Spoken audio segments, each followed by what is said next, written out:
What's going on, everybody? Welcome into part 7. Are we 7 weeks in this thing now? Yeah, I think it's been. Part 7 of our election 2020 mini series. I am your host, Ryan McLaughlin. Along with me is my co-host Ron Harris. Hello. Like, I didn't style my hair properly today because it looks like it's the hairline a little angled, but you know what? It's cool. We're good. Finally got it cut. Shout out to my barber, super safe. He allowed me to come into the shop before he opened. Super sterilized, wiped everything down. So shout out to people like that who are doing things the right way. If you don't feel safe going to your barber, I totally understand because your barber's probably trash anyway. So just wanted to mention that. Yeah, I got like 4 different barbers out here. I got 2 downtown barbers and then two Gwinnett County barbers. Where's the loyalty? There is none. So funny enough, so it's a funny story. The dude, I hope he don't watch this, but whatever. The dude that I started going to out in Gwinnett County first, he was straight, but it's like he didn't realize what I was telling him when I was asking him just like kind of take the hair down a little bit and give me a taper on the side with my hair. Like, you see how my hair is curly. Yeah. So like, you got to do it a certain way. You got to pick it out and then take it down some. You can't just start cutting it. And he didn't recognize this for some reason. Oh, he's trash then. So not a good barber, yeah. So anytime I go to him now, it's just for a lineup. Like, I need a lineup. Like, that's it. Don't touch nothing else. Just shape me up and we finna go. He's changed shops like 2 times now. So he sent out a mass text today, like, "Oh, come to my new shop. It's at such and such." And I'm like, "Bro, I'm not coming." But then the other people are like texting in this group chat that I did not ask to be in. This group text I did not ask to be in. And they're just like, "Oh, where are you at?" Or "Can I come over there today?" And I wanted to respond and be like, "Are you wearing a face shield? Are you wearing gloves? What you doing?" Because my Atlanta barber wearing gloves and a face shield. I'm still not going. But it's like, you can't even take base precautions. All right. Anyway, we got a lot lined up for y'all today. I may or may not have a guest half the time. He just keeps deciding to go in and out. So we've got a lot going on today. First and foremost, I always get Obes' last name wrong. But Obes, I want to say Nwabara. I think that's how you pronounce it.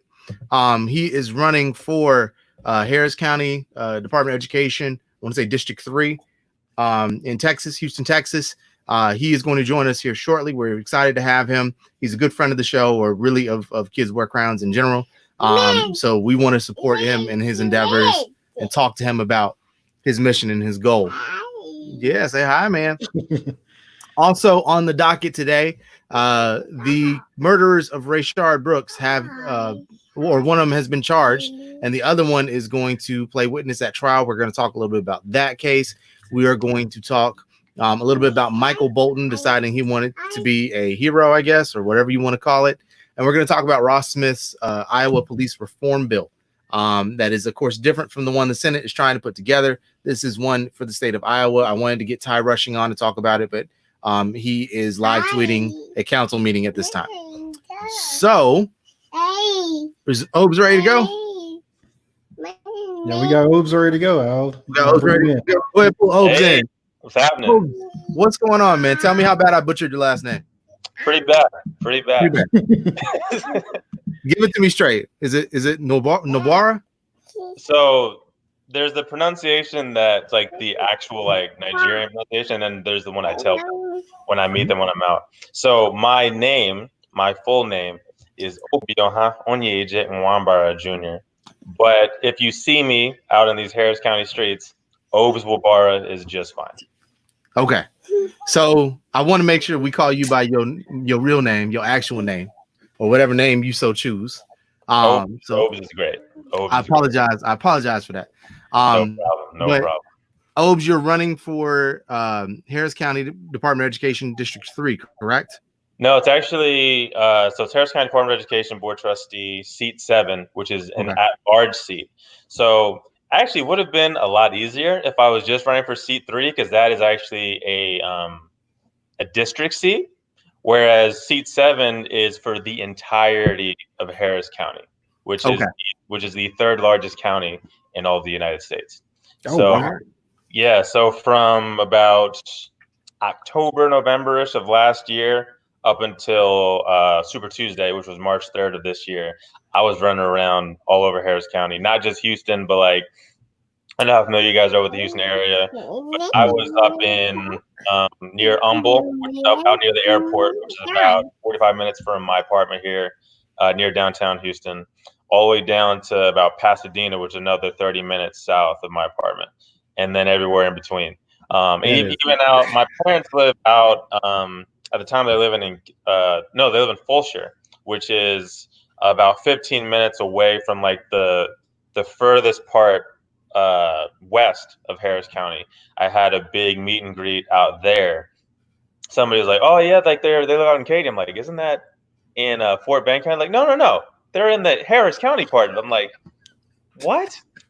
So yeah, I was out everywhere, seeing everybody, doing everything during the primary, and even now it's still going. Like I was telling Ryan, so we had Super Tuesday, March 3rd.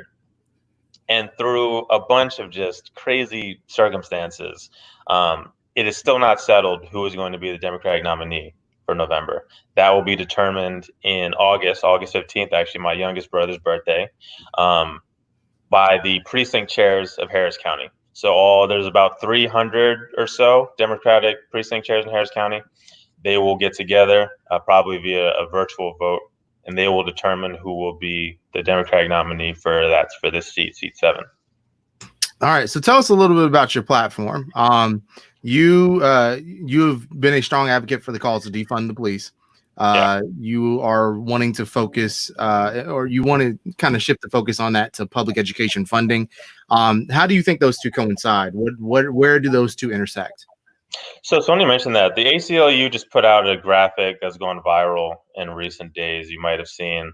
It talked about the millions of students that have no nurses in their schools, but they have police, have no mental health professionals, but they have police, no guidance counselors. And even in fact, out in Los Angeles, there was a big protest today about completely defunding a specific unit of the police department that is only in public schools. You think about the money that goes towards these police units, not just for being inside a school, but being just generally in a city, or in this case in a county. And you look at the billions of dollars sometimes that they get in Houston. Just the city of Houston, not even Harris County at large, just the city of Houston, the police department just got approved for a nearly $1 billion budget. Now, imagine what you could do with that $1 billion to go towards things on my platform. For example, my platform is three-pronged. I want to increase the number of after-school programs throughout the county. Right now, we reach about 15,000 students annually with that. I want to increase the number of in-school therapy services. Right now, we reach about 1,500 kids with that. I want to increase the number of Head Start locations throughout Harris County. So Head Start is a pre-K program. So you have to be age 4 or younger to participate in that. And for the program that is currently extended through the HCDE, Harris County Department of Education, you can't, child cannot be able to speak English. So basically, if you speak Spanish only, and then it's only in the northeast part of Harris County. So if you're not in that part of Harris County, you really can't access it. And then if your child speaks English too well, you can't access that program. So I'm sure you guys have seen the studies that have come out for the last 20 years that talk about the benefits of kids that go to kindergarten. Yes. How like you have better outcomes, not just in your academic life, but in your professional life after school. I think knowing that, anything that we could do to put more money and more resources towards kids for pre-K helps not just the kid, but helps their family too. Ryan, I see you have one of your kids. Imagine, let's say, for instance, you were a single parent and you're trying to raise, let's say you only had just the one kid that's she's so adorable. My goodness. So you wake up in the morning, you're like, okay, I got to get to work. I got to figure out something to do with my child. If you have access to Head Start, you could take your kid on the way to work, drop him off. He's going to be there learning. He's going to be there socializing with other kids his own age.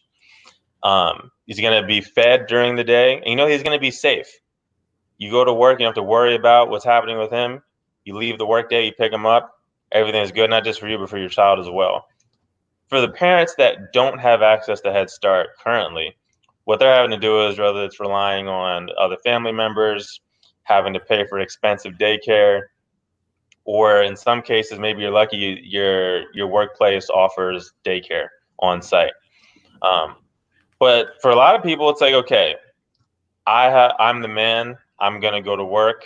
My wife or girlfriend or whatever the relationship is to the child's mother is going to watch the child. Now you're in a position where that's another income you could be getting in your household if the other person was freed up to go to work or not go to work. You know, there's as I think most women would tell you, having a child is a very traumatic process, and it takes a lot to recover from that process. So just giving families the freedom to have that extra space and not have that extra expense can be transformative. And I think that's a big part of why I want to expand Head Start in Harris County. So I really like your 3-pronged plan. I think you explained it, wonderfully. Like, I totally understand it. But of course, there are detractors. When they hear defund police, they think like, oh, just simply get rid of all policing. Who's going to protect us? So for those people, how do you frame your message to reach out to them? So the first thing I would say is that my plan actually does not require defunding the police at all. We could do everything that I'm talking about with the current budgetary constraints that HCDE has. In fact, there's about a $40 million surplus that they have right now. They're trying to figure out what to do with. I've talked to some of the members that are currently on the board, and they are on board with my ideas about investing that in early education. But what I would say, to answer your question specifically, is that defunding the police is not actually that wild of a concept, right? If you live in the city, I can imagine how it might be difficult to understand a life that doesn't have police roaming around all the time, especially if you're, a member of the Black community like all of us are. Mm-hmm. For most people that look like us, communities that we grow up in, the police are just crawling all over the place. In fact, when I moved from Katy, Cinco Ranch, a suburb of Houston, a very nice suburb, to Third Ward, Houston, right in the heart of the city, there was an immediate difference in the amount of police presence from being in Katy versus being in Third Ward, Houston. Being in Katy, and then even when I was growing up in Delaware, police weren't around like that. So it's like, if you call the police, they'll show up, but for the most part, they're not there. They're not just all over the place because people invest in things like parks. There's parks all over Cinco Ranch where my parents used to live. There are not just public pools, but public water parks. So if you live in that community, you have access to like 30 different water parks throughout the community, different public pools. You can just go in anytime as long as it's during the working hours and just hang out. So, and then, a lot of the kids in that area also have pools, but I mean, that's not public stuff, but, you just have the freedom to just do all these things. So even if you were bored, it's like, oh, we go to the pool, we go to the park, we go play basketball, we go to this field, we could do any number of things because those people have decided it's important that we keep our kids on the right track and not bored and getting in trouble. So we're going to put our money towards those things that we prioritize. Whereas people that live in the cities, especially people that live in poor communities in the cities, don't have the resources that come from their municipalities to build those parks, to build those public pools. And instead, they decide we're going to look at the Black people here, the Latino people here as criminals, and not just look at them as criminals, but use them as a source to fund not only the police department, but to fund other programs throughout the city, which I believe is not just racist, but is wrong and is dangerous. So yes. I think AOC, Alexandria Ocasio-Cortez, a representative out of the Bronx in the United States Congress, captured perfectly. And it sort of goes on with what I'm saying.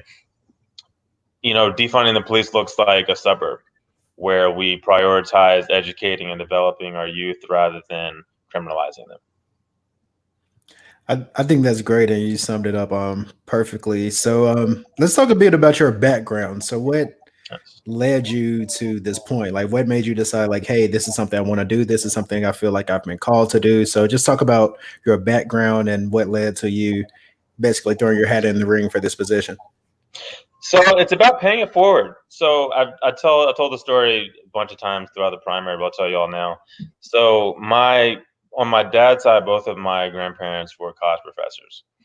But even going deeper than that, the reason that my family is here in this country as opposed to being in Nigeria is because of education. So my grandfather was a college professor at the University of Nigeria at Nsukka. And during the Biafran War, the civil war in Nigeria in the late 60s, they were able to escape Nigeria because of the connection between University of Nigeria and Michigan State University. So had he not been a college professor, had he not been high up in the Nigerian government as a result of his education, who knows what would have happened to my dad's side of the family. I remember I was talking to my mom about this last week, about how literally they would move to a new house. The war would get too close, they'd have to move somewhere else. My dad's side of the family didn't have that. They were in Michigan relatively early on in the war. So they were safe. And then you get to Michigan, my grandmother becomes a school teacher in Michigan. And that's how she was able to provide for the family while they were there, because my grandfather, just found this out recently, was on house arrest back in Nigeria after the Civil War ended. So education literally saved my family's life. And then even for me personally, I got laid off from my job in 2017, beginning of 2017. And the way that I was able to bounce back was because of the degree that I got from University of Houston in economics. I was able to use that to get a new job, which took me to Dallas, and then get the job that brought me back to Houston. So basically everything good that's happened in my life, not just for me personally, but from before I even existed on this planet, was due to a quality education. And knowing what that did for me, like literally saved my family's life, it's not always that drastic of a circumstance. Most of us in this country are not, escaping a literal civil war. But if it can be the difference between life and death in a civil war type situation, it can be the difference between poverty and escaping generational poverty for kids in Harris County and throughout the rest of the United States. So knowing that, and then also having seen, in fact, I was in a board meeting for HCDE earlier today, seeing the exact skill set that goes into being a successful board trustee, reading contracts, holding suppliers accountable, working with other members to come to a consensus, but also just sort of being able to work with people that may have a differing viewpoint and working with people that know more than you about a given subject. So I'm not a teacher. I've never been formally an educator, although I've been involved in educational projects.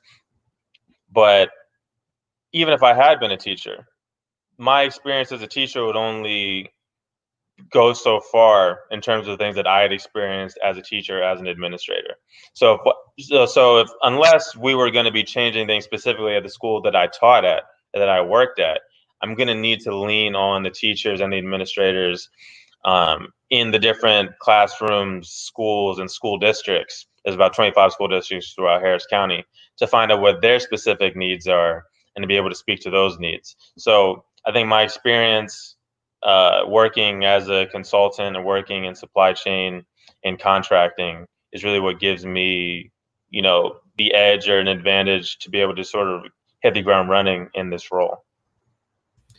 One of the things I like about your platform, Obes, is that you seem to really want to help transform school, from inside and outside the student, taking care of them both, from now in the classroom, but also mentally. One of your key points on your website revolves around access to school therapy services, which, by the way, you can find the website obes4hcde.com. Talk a little bit about your desire to increase access to school therapy services. I know you kind of touched on it when we talked about CASE and Head Start, but why do you think that's so beneficial for students, especially as they get older in the K through 12 system? So one thing that I can speak to personally is, the need for students to be able to have somebody to talk to. So I know for a lot of kids, they don't necessarily feel comfortable talking to their parents about the things that go on a day-to-day basis, whether it's because they're embarrassed or maybe they feel that their parents won't understand what they're going through, or maybe they just don't feel comfortable sharing certain things with their parents. Having somebody to be able to talk to can make all the difference. I remember I was, I think, 16, and I don't mind telling you guys this. I was actually suicidal at one point in school. And I was able to, because of the resources my parents had, I was able to talk to a therapist and sort of, come to realize that there were ways that I could deal with the issues that I was going through at the time. And that made a huge difference for me. And I was able to bounce back, sort of for lack of a better term, the rest is history. But there's a lot of kids that don't have those resources. In fact, I was talking to a friend of mine that went to school right here in Houston. He talked about a kid that throughout their high school experience, they just could not get along. They're on the basketball team together, they're in classes together, but for whatever reason, they just couldn't get along. So one day towards the end of, their senior year, my friend went up to him and was like, "Hey, what is the problem? How come we've never gotten along this entire time?" And the kid said to him, like, "Bro, like my mom is on drugs. And it's been such a difficult time for me dealing with that when I get to school, I just don't want to talk to anybody. Like, I don't want anybody to get close to me because I'm just having a hard time dealing with this." Now imagine had he had somebody to talk to when that started, had he been able to go to a guidance counselor or an actual therapist, or even a teacher who had been trained to deal with that sort of crisis in a child's life, the type of things that could have gone differently for him. Maybe he's looking at going to, one of the elite schools in Texas or beyond. His entire life could have changed had he learned some tools to deal with his mom's drug abuse. But that resource just wasn't there for him. And I don't want to see kids not have those resources. I look at myself. I was very privileged growing up. Like, I went to private schools from 7th grade onward. I went to University of Delaware, University of Houston, and I didn't really know one for very much. As far as Black people go in this country, I'm pretty much as privileged as it gets for most people. And I want everybody in our community to have those same privileges. I'm not special, right? I think I'm decently intelligent, but I'm not special. I had resources that a lot of people don't have. And if those people had the same resources that I did, they could be just as successful as I've been in my life, if not more successful. So if we can just put people in the position to be successful, who knows how far they can go. I want to see how far people can go if we remove the barriers to entry and remove the obstacles to not just academic success, but professional success. Yeah, I think that's a great point. Yeah, that's a great point, because I always talk about it's not about equality. Equality is actually about equity. Just make sure everyone has the same opportunity. So I'm really glad that you've assessed your life and said, "Hey, what can I do to make sure everyone has the same opportunities I did?" So I think that's great, and we need more people like you out in the world. So thanks for all you're doing. Thank you, appreciate that. That's very, very kind of you. Yeah, Obes, so we appreciate your time today. You're welcome to hang around as we jump into the news of the week. It's completely your call. But one more time, the website is Obes for HCDE. You're running for place 7. Is there any more info you want to give regarding how to contribute to the campaign, or anything about what's needed for the next steps, what the people can do? Yeah, so if you want to donate, I actually just got a donation from one of my friends earlier today. Could have used it during the primary, but that's okay. If you want to donate, we have a link to the Act Blue page on the website, like you said, obesforhcde.com. But also, if you live in Harris County and you know one of the 300 plus precinct chairs, feel free to send them my way. I'm down to talk to anybody, whether it's via Zoom call, phone call, text, smoke signal, Braille, whatever means anybody wants to talk to me by, I'm willing to do it just to let them know why I'm the best candidate for this job. And not just that, but the opportunity that we have. We didn't touch on this, but right now the board is 4-3 Democrats. After about, I don't know how many years, we finally flipped it from being Republican dominated to Democratic controlled. And there's actually another seat that's up right now that is probably going to be won by the Democratic candidate. So we have a chance to take it from this time last year, it was 5-2 Republicans. And by January of 2021, it could be 6-1 Democrats. And then we could really get into, these initiatives that I'm talking about. So we have a huge opportunity here. I'd love to be the candidate to help do that. And let's make it happen. Harris County, this is our time, not just to, do better and do right by our communities, but also to beat the hell out of some Republicans. So I'm ready to do that. I'm your guy. Yes. Thank you so much for having me. Really appreciate it. Yeah, thanks for joining us. Yeah, are you gonna hang around? You gonna dip? No, I gotta go. I gotta do some stuff before a family movie night. Obes, we appreciate you. Have a good one, man, and we will talk to you later. We're gonna get you connected with Julie McShay too, our homegirl who runs Pretty Petty Politics, which is a Houston-based political talk show. So we're gonna make sure you get connected with her, because she's got a lot more reach out there than we do. So she may be able to, y'all may be able to link up and get some stuff done. Appreciate that, man. Thank you so much. All right, thanks again, man. Talk to y'all later. All right, Ron. A lot has happened this week. A lot has happened. Yes, a lot has happened. I want to start here in Atlanta, in my home city where I'm currently living. The Atlanta police officer who shot and killed Rayshard Brooks at a Wendy's parking lot last week has been charged for felony murder or with felony murder and 10 other charges. Officer Devin Bronson, who was on the scene, will face 3 charges, and I believe Bronson is the one that will also testify against Garrett Rolfe, who's getting the 11 charges. After what has been a tumultuous week, not long after we had the initial protests surrounding George Floyd, not long after we had the college students getting tasered here, and those 2 officers were fired. Okay. Not long after that, we had the murder of Rayshard Brooks with those officers fired as well. Several Atlanta PD members have resigned. And Keisha Lance Bottoms and the Atlanta City Council are looking at redesigning the police department. It seems, Ron, like protesting works. Who would have thought that making people uncomfortable would make them change their mind? There's I don't watch Doctor Who, but there's a Doctor Who quote that always sticks to me. He says, "Wars are stupid because wars make people do what they should have done in the first place, which is sit down at the table and talk to each other." So if you would have just listened to what people have been saying all along, but no, people had to take it a step further and let them know, like, hey, this will not stand. I mean, for this to happen, like so close to the George Floyd incident, so close to Breonna Taylor, so close to Ahmaud Arbery, like people are just fed up and change has to be made. So the people definitely made their voices heard, and I think we may be starting to see real change here.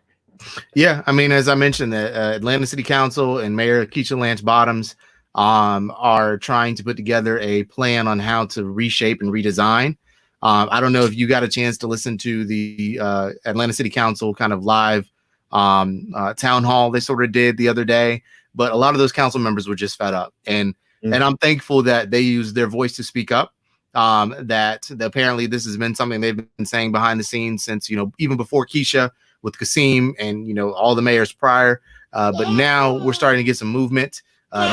Minneapolis, as we talked about before, has disbanded their police department. San Francisco is no longer going to have police officers respond to, individual cases, mental health cases, things of that nature. Yeah, Albuquerque as well, I think. Albuquerque has done it. So we're starting to see changes. We're starting to see a movement. We're starting to see cities say, okay, we hear you. If the federal government isn't going to do it, we'll do it. Yeah, I think what you mentioned is important, because just imagine, okay, like without giving too much away, like at my job, if I need help, I can call a non-emergency line, and someone comes out, they make an assessment, and they know if I call this line, it's not an emergency. Now, if I call 911, is get your ass down here right now. We really need you. So just imagine if that's just the societal norm. Like someone mentioned, like just imagine if you're out in public and you're dealing with an adult who typically has a care worker, but their care worker isn't with them right now, and unfortunately they may be mentally ill, unfortunately, and you don't know how to deal with this person, but they need help. You could call a line and get a social worker out instead of calling a police officer and then a social worker arriving and getting shot in the ass because they don't know how to deal with that. So I just feel like, and I mentioned this before, like when we say defund the police or take things away from the police, that means that we want police to just do police work. But if we reallocate these duties and this money to like organizations that can do this work, I think it'll be much better. And but yeah, so this money can go to social workers, caseworkers, things of that nature. And I really like that for these larger cities, they are starting to say like, hey, maybe we should assess this call and see if we need to send out police or send out someone else to handle this call.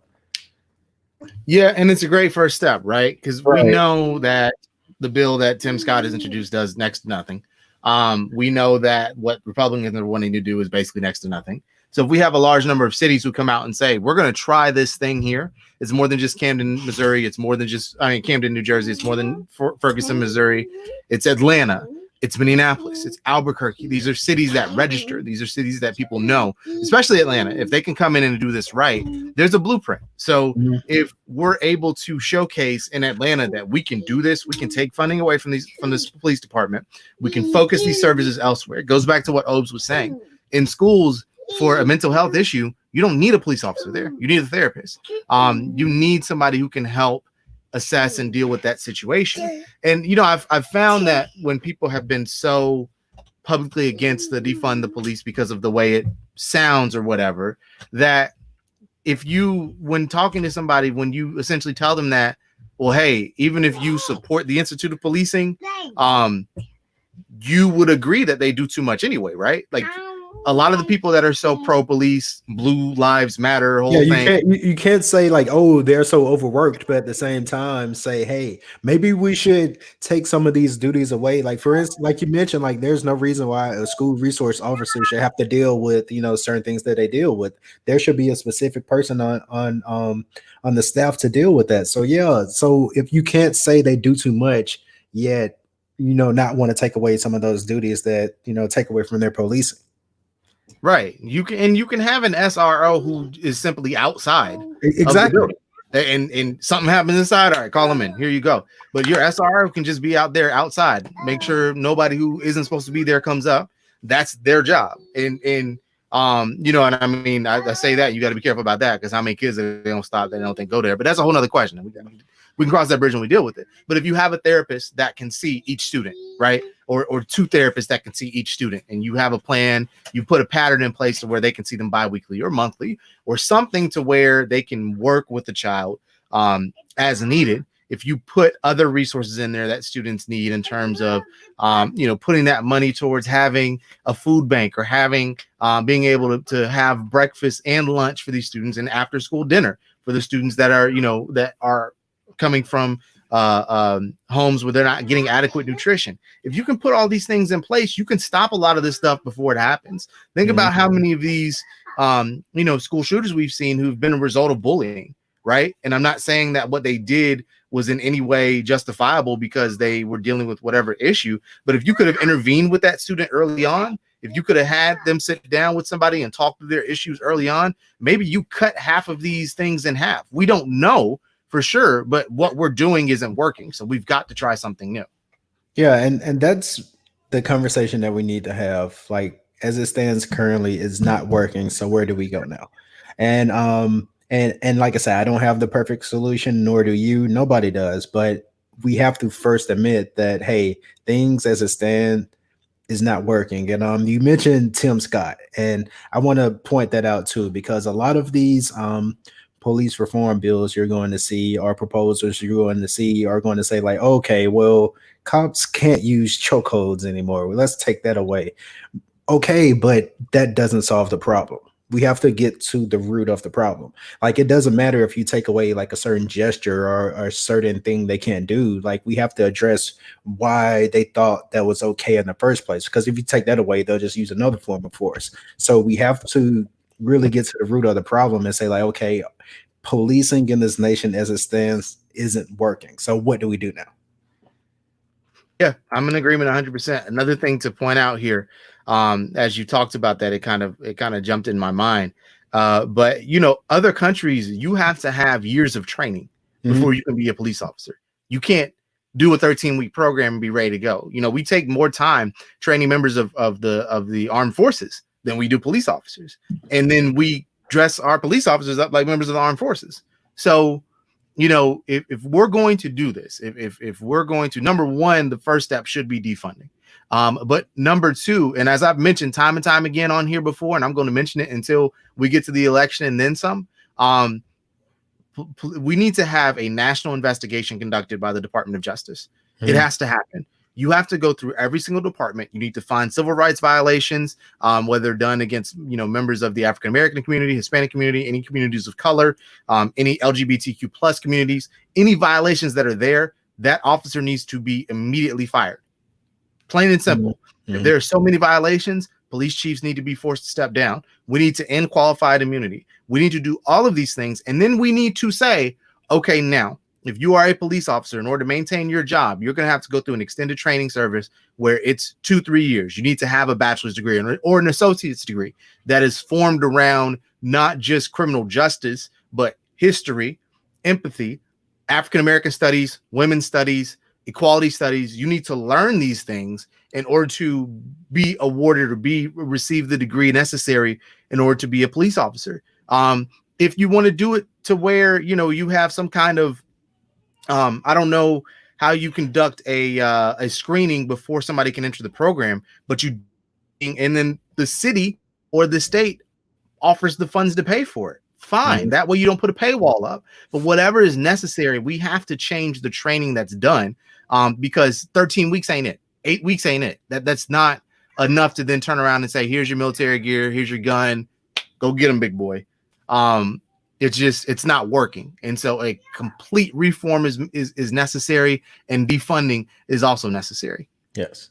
Also arrest and convict the officers that have that murdered Breonna Taylor. We have gone on far too long without any charges in that case, and it is absolutely criminal that nothing has happened there to a cops who murdered a woman while sleeping in her home. So we'll move forward. I was trying to get Iowa Representative Ross Smith on with us. He is a little busy right now, but he was in charge of a bill that was signed earlier this week by the governor of Iowa, Kim Reynolds, that introduced a pretty substantial police reform bill. It includes some levels of defunding. It was crafted in the wake of George Floyd's murder. And he has been able to, there was actually a really, really powerful video or powerful photo that was released right after the bill passed Iowa's legislative chambers of him and several other Black representatives in Iowa's House of Representatives raising their fists in solidarity.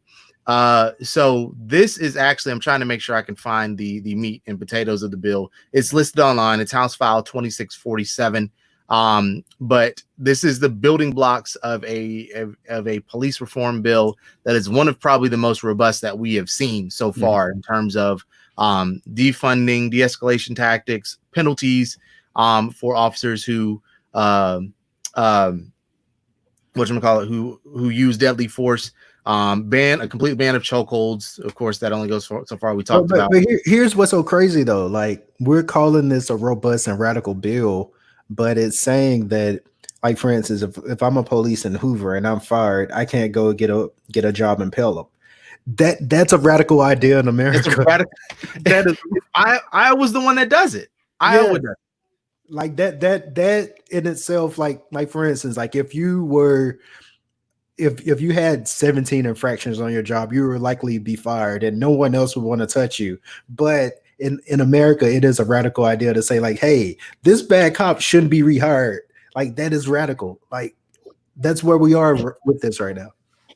And I'm glad you mentioned that, because that is a major piece of the bill. If an officer is fired for any violations, they are not able to be rehired elsewhere. That it seems basic, right? Like you said, it seems like the most basic thing on the face of this earth, but a lot of people don't do it. Departments don't do it. And so it's insane that it took this much for it to happen. A couple of things that I do want to list off here. The bill would also ban chokeholds except for in limited situations, including if a suspect has used or threatened to use deadly force and committing a felony. So that's the piece right there. They can only use it if a suspect has verbally threatened, and only in the sense that the suspect is being charged with a felony. Other than that, they can't use it.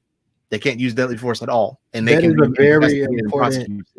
That's a very important distinction right there, because if I get pulled over for a routine traffic stop and I am asked to step out of my car, Like no suspicion that I have drugs or anything out the car. Like I have a broken tail light, and someone puts a chokehold on me. By that definition, like there's no reason to use excessive force because there's no suspicion of a felony charge here, or yeah. So there's no use to, and I think that's important because like oftentimes they say like, oh well, I feel threatened. Like, oh well, how did you feel threatened in this situation that did not call for it at all? So that's a very important distinction. I'm glad that they phrased it that way. I'm glad the language is phrased that way to explicitly say like, hey, like you can use deadly force, but only in this certain situation.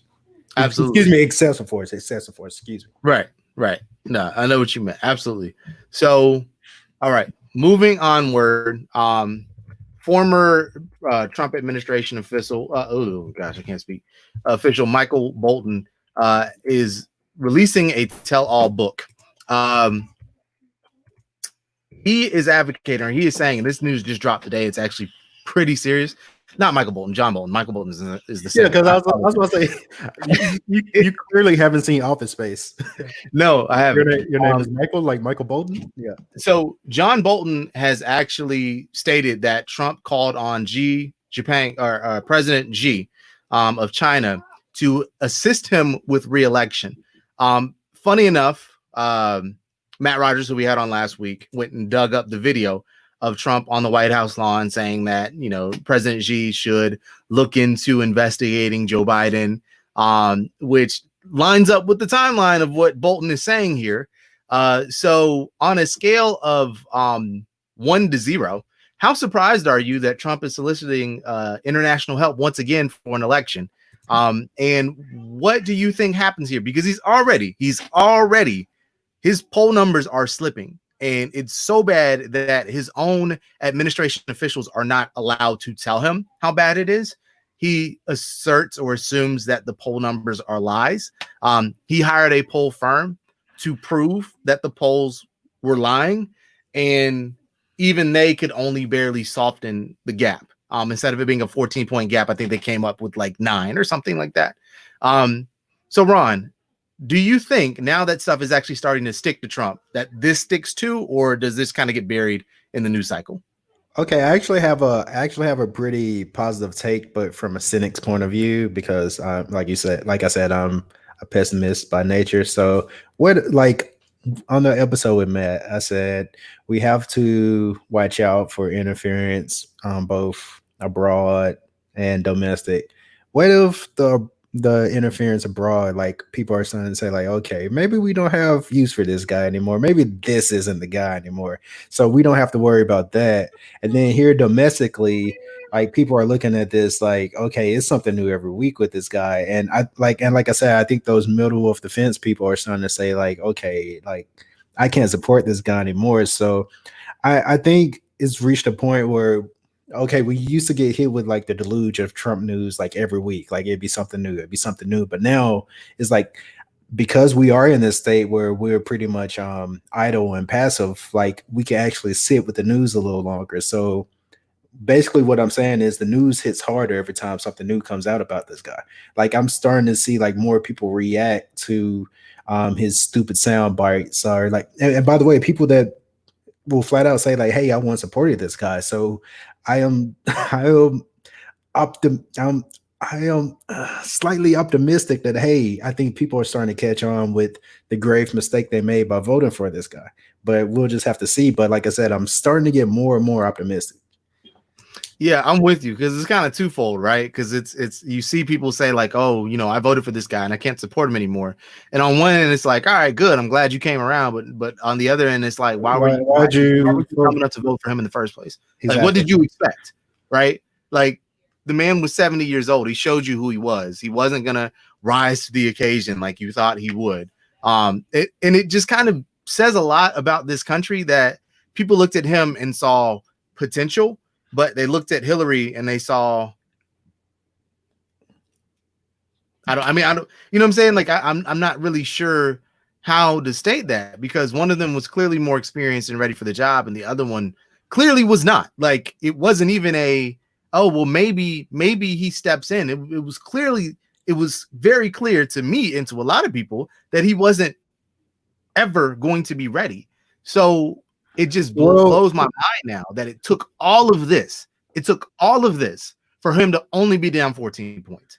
That's because when minorities step to the poll, we're literally fighting for, like, we're voting for life or death. But when certain people in this country step to the poll, they're basically selecting a homecoming king. Like they really don't have any true skin in the game. So there are so many people. The last cycle was like, yeah, I went to the polls in November and I didn't know who to vote for. I'm like, how could you go through this and the morning of still not know who you're voting for? So it's a roll of the dice for them. But for me, it was a very simple decision. It was very simple. Went in the booth and I marked Hillary Clinton and I walked out around a bunch of rednecks that I'm sure were looking at me like, but I mean, hey, it was Meridianville. Jess and I were probably one of like maybe 100 votes for Hillary Clinton in the town of Meridianville. But, you know, I mean, at least I'm somewhere where at least the county will go blue this time.